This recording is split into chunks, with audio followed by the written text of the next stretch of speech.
तैयारियों का जायजा यहां पर लिया जाएगा और पुलिस सुरक्षा एजेंसियों और अधिकारियों के साथ जो बैठक है वो की जाएगी। वहीं पर जिस तरीके से मैंने बताया कि श्रीनगर में आज राजनीतिक दलों से बैठक के बाद कल जो है वो जम्मू की ओर रवाना की जाएगी ये टीम, और वहीं पर मुख्य चुनाव आयुक्त के नेतृत्व में प्रशासनिक बैठकें आयोजित की जाएंगी।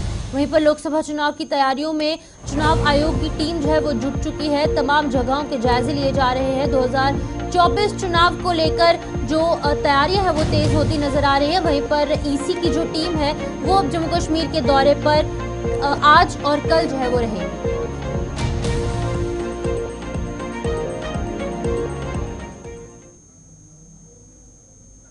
तो चलिए अब अगली खबर की ओर बढ़ते हैं। हरियाणा का रुख करेंगे। आज बीजेपी और जेजेपी गठबंधन का फैसला यहां पर निकल कर आ सकता है और सीएम मनोहर लाल ने एक बैठक बुलाई है और इस बैठक में क्या कुछ शेष होगा वो देखने वाली बात होगी। लेकिन आपको बता दें कि सभी भाजपा और निर्दलीय विधायक इस बैठक में मौजूद रहेंगे। बता दें कि करनाल से लोकसभा चुनाव मनोहर लाल जो है वो लड़ सकते हैं। इस तरीके की अटकलें लगाई जा रही हैं। इस बैठक का क्या कुछ समीकरण निकलकर सामने आएगा वो आप तक जरूर साझा करेंगे। लेकिन आपको बता दें कि भाजपा और जेजेपी का जो गठबंधन है उस पर फैसला आज निकलकर सामने आ सकता है। सीएम मनोहर लाल, हरियाणा के जो सीएम हैं, उनके द्वारा यहाँ पर बैठक बुलाई गई और सभी भाजपा और निर्दलीय जो उम्मीदवार हैं वो इस बैठक में शामिल होंगे। बता दें कि अर्जुन मुंडा तरुण चुग हरियाणा से विधायक जो है वो घोषित किए जा सकते हैं और वहीं पर आज भाजपा और जेजेपी गठबंधन पर फैसला जो है वो निकलकर सामने आ सकता है। बता दें कि अर्जुन मुंडा तरुण चुग हरियाणा के पर्यवेक्षक नियुक्त जो है वो बनाए जा सकते हैं और करनाल से लोकसभा चुनाव जो है वो यहाँ पर सीएम जो है वो लड़ सकते हैं। वहीं पर अर्जुन मुंडा तरुण चुग हरियाणा के पर्यवेक्षक जो नियुक्त है वो किए जा सकते हैं। आज भाजपा और जेजेपी गठबंधन पर फैसला किया जाएगा। जिस तरीके से 24 चुनाव को लेकर तैयारियां लगातार की जा रही हैं, वहीं पर अब हरियाणा में भी सियासी सरगर्मियां निकलकर सामने आ रही हैं। जिस तरीके से मनोहर लाल जो है वो लगातार प्रयास कर रहे हैं कि किस तरीके से हरियाणा में समीकरण बनता है और ज्यादा से ज्यादा सीटें जो भाजपा है वो अपने नाम करने का प्रयास यहाँ पर कर रही है हर एक स्टेट में। लेकिन वहीं पर हरियाणा की बात करेंगे तो आज एक बैठक बुलाई गई है और सभी जो भाजपा के विधायक हैं और निर्दलीय विधायक यानी कि जो इंडिपेंडेंट कैंडिडेट्स हैं वो इस बैठक में शामिल होंगे। क्या कुछ समीकरण वो आप तक समझाने का प्रयास जरूर करेंगे। लेकिन आपको पहले बता दें कि यहाँ पर हरियाणा से एक बड़ी खबर जो है वो निकलकर सामने आ रही है, जहाँ पर कि आज एक बैठक होने वाली है। कुछ ही देर में बैठक का आयोजन किया जाएगा। मनोहर लाल सीएम हरियाणा के इस बैठक में शामिल होंगे। तमाम बड़े नेता कार्यकर्ता भाजपा के और वहीं पर अन्य पार्टियों के निर्दलीय कैंडिडेट्स की बात करें तो यहाँ पर वो इस बैठक में मौजूद होंगे। क्या कुछ निकलकर सामने आएगा, क्या कुछ शेष इस बैठक में रहने वाला है वो भी आपको बताएंगे। लेकिन पहले आपको बताते चले कि भाजपा और जेजेपी के गठबंधन पर फैसला इस बैठक में लिया जा सकता है। सभी भाजपा के विधायक, निर्दलीय विधायक इस बैठक में मौजूद रहेंगे। 2024 के चुनाव को लेकर रणनीति तैयार की जाएगी कि किस तरीके से सीटों पर बात की जाएगी यहाँ पर। और वहीं पर अर्जुन मुंडा की बात की जाए, तरुण चुग की बात की जाए, वो यहाँ पर हरियाणा के जो पर्यवेक्षक हैं वो नियुक्त किए जा सकते हैं।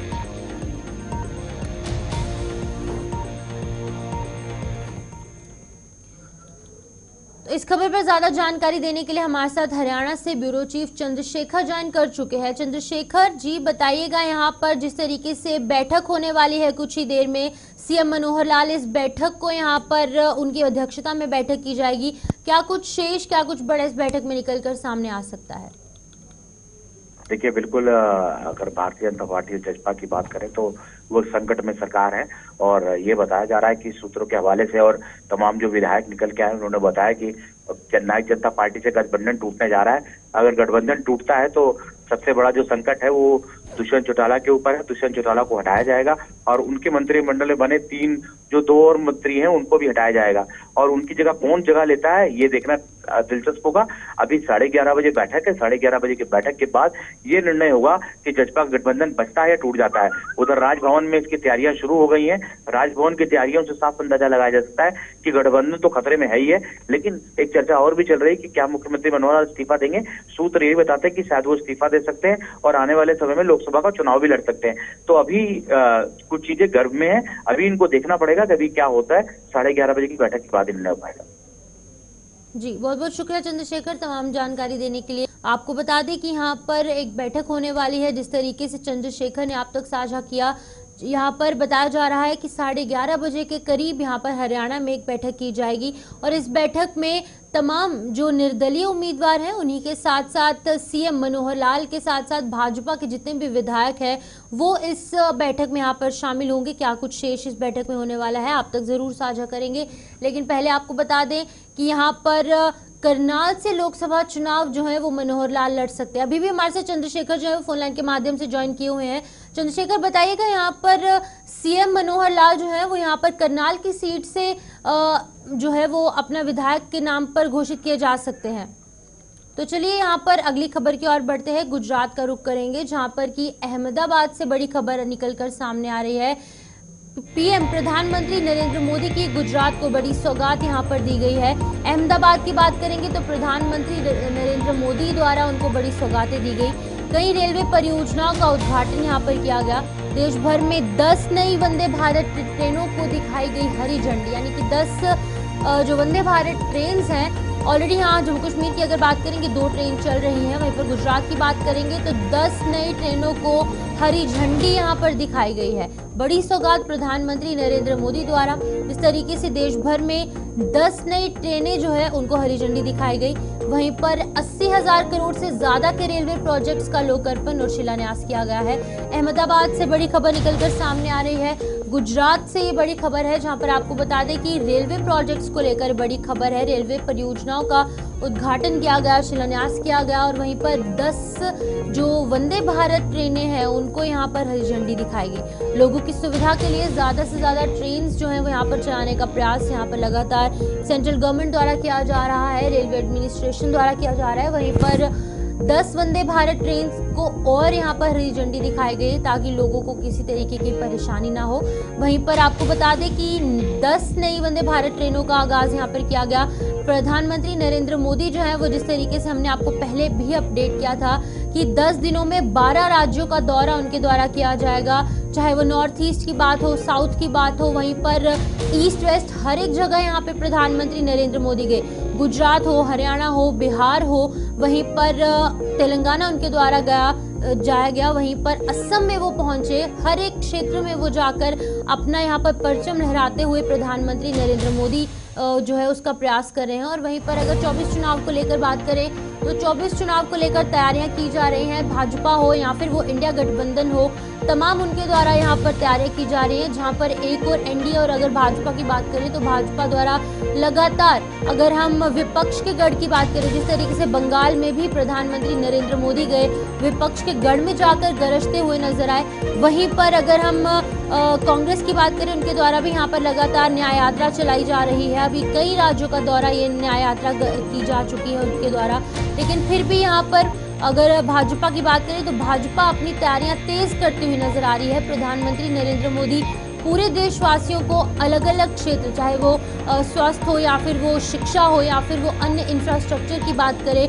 रेलवे की बात करें, चाहे वो एजुकेशन की बात करें, हेल्थ सेक्टर की बात करें, हर एक सेक्टर को यहाँ पर अलग अलग तरीके की यहाँ पर करोड़ों रुपए की परियोजनाओं का शिलान्यास, लोकार्पण यहाँ पर किया जा रहा है। लगातार जिस तरीके से जम्मू कश्मीर का भी दौरा किया गया, 370 हटने के बाद पहला दौरा यहाँ जम्मू कश्मीर में भी प्रधानमंत्री नरेंद्र मोदी का श्रीनगर यानी कि कश्मीर घाटी में देखने को मिला। काफी उत्साह लोगों में पूरे देश भर में दिख रहा है और 2024 चुनाव में भी इस तरीके की अटकलें लगाई जा रही है कि एक बार फिर से यहाँ पर मोदी की लहर देखने को मिल सकती है। मोदी सरकार लगातार यहाँ पर तैयारी में जुटी हुई है। वहीं पर अगर हम विपक्ष की बात करेंगे, इंडिया गठबंधन की बात करें, कांग्रेस की बात करें, लगातार उनके द्वारा भी तैयारियां की जा रही है। वहीं पर आज रेलवे प्रोजेक्ट्स का यहाँ पर उद्घाटन किया गया है। 10 से अधिक जो वंदे भारत ट्रेन हैं उनको यहाँ पर हरी झंडी दिखाई गई। जिस तरीके से आप साफ यहाँ पर विजुअल्स में देख सकते हैं, हरी झंडी दिखाकर यहाँ पर पीएम मोदी द्वारा रवाना किया जा रहा है और आम जनसभा को भी संबोधित उनके द्वारा यहाँ पर किया गया। अमृत काल में भारत के प्रवेश का श्री गणेश किया। अमृत महोत्सव ने देश में जन भागीदारी का वैसा ही वातावरण बनाया जैसा आजादी के पहले दिखा था। हर हिंदुस्तानी को खुशी होगी बुलेटिन में हूं मैं करती हूँ कि आजादी का अमृत महोत्सव, उसकी व्यापकता कितनी थी और उसमें गांधी के विचारों का प्रतिबिंब कैसा था। देशवासी जानते हैं, आजादी के अमृत काल के इस कार्यक्रम के दरमियान 3 करोड़ से ज्यादा लोगों ने पंच प्राण की शपथ ली। देश में 2 लाख से ज्यादा अमृत वाटिकाओं का निर्माण हुआ।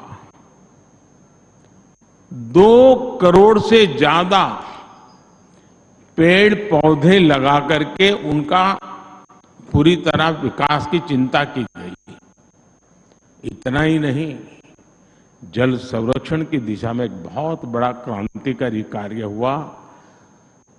70,000 से ज्यादा अमृत सरोवर बनाए गए और हम याद है, हर घर तिरंगा अभियान पूरे देश।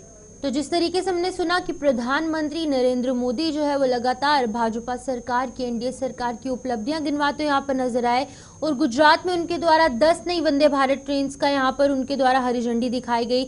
लोगों को करोड़ों परियोजनाओं का यहाँ पर लोकार्पण किया गया, शिलान्यास किया गया। तो इसी तरीके की खबरें आप तक साझा करेंगे, लेकिन यहाँ पर रुकते हैं एक छोटे से ब्रेक के लिए। अगली खबर की और सबसे बड़ी खबर जो है वो अभी जो है वो सेंट्रल इंडिया से आ रही है, जहाँ पर आपको बता दें कि नेशनल इन्वेस्टिगेशन एजेंसी जो है उसके द्वारा यहाँ पर कई राज्यों में शिकंजा कसा जा रहा है, लगातार कार्रवाई की जा रही है। और आपको बता दें कि 30 से ज्यादा लोकेशंस पर छापेमारी जो है वो लगातार की जा रही है। और ये किस संबंधित है, आपको बता दें कि खालिस्तान गैंगस्टर लिंक मामले में ताबड़तोड़ छापेमारी जो है वो एनआईए यानी कि देश की सबसे बड़ी जो सिक्योरिटी एजेंसी है उसके द्वारा यहाँ पर किया जा रहा है। और वहीं पर देश के कई राज्यों में एनआईए की 30 से ज्यादा अधिक लोकेशंस पर यहाँ पर छापेमारी की जा रही है। बता दें कि खालिस्तान गैंगस्टर लिंक मामले में ताबड़तोड़ छापेमारी की जा रही है। पंजाब, राजस्थान, मध्य प्रदेश में और चंडीगढ़ में भी यहाँ पर जो छापेमारी है वो की जा रही है। बता दें कि खालिस्तान गैंगस्टर लिंक की अगर बात करेंगे तो इसमें राष्ट्रीय जांच एजेंसी यानी कि एनआईए, नेशनल इन्वेस्टिगेशन एजेंसी द्वारा 4 राज्यों में छापेमारी की जा रही है। 30 से अधिक लोकेशंस पर पंजाब, राजस्थान, मध्य प्रदेश, हरियाणा, चंडीगढ़ में यहाँ पर छापेमारी की जा रही है। और एनआईए की टीम ने पंजाब के मेगा जिले के कई ठिकानों पर छापेमारी की है। आपको बताते चले कि पिछले कुछ महीनों में यहाँ पर वृद्धि जो है वो हुई है और इसके चलते यहाँ पर छापेमारी की गई है। पंजाब में, राजस्थान में, हरियाणा में और मध्य प्रदेश में एनआईए यानी कि नेशनल इन्वेस्टिगेशन एजेंसी की रेड जो है वो लगातार की जा रही है। ये 4 राज्य 30 लोकेशंस, अलग अलग लोकेशंस जो है उनके नाम निकलकर सामने आ रहे हैं, जहां पर की नेशनल इन्वेस्टिगेशन एजेंसी की बड़ी कार्रवाई यहां पर निकलकर सामने आ रही है। आपको बता दें कि ऐसे आरोप लगाए जा रहे हैं कि गैंगस्टर्स और खालिस्तानियों में जो लिंक है वो बढ़ते जा रहे हैं। इसी के चलते एनआईए की छापेमारी निकलकर सामने आ रही है। तो चलिए यहाँ पर अगली खबर की ओर बढ़ते हैं। आपको बता दें कि बड़ी खबर यहाँ पर मध्य प्रदेश से सामने आ रही है। मध्य प्रदेश के रायसेन में बड़ा हादसा हुआ है। हादसा क्या है, बता दें कि एक अनियंत्रित होकर जो ट्रॉली है वो बारात में घुस गई और इस हादसे में 6 लोगों की दर्दनाक मौत हो गई है।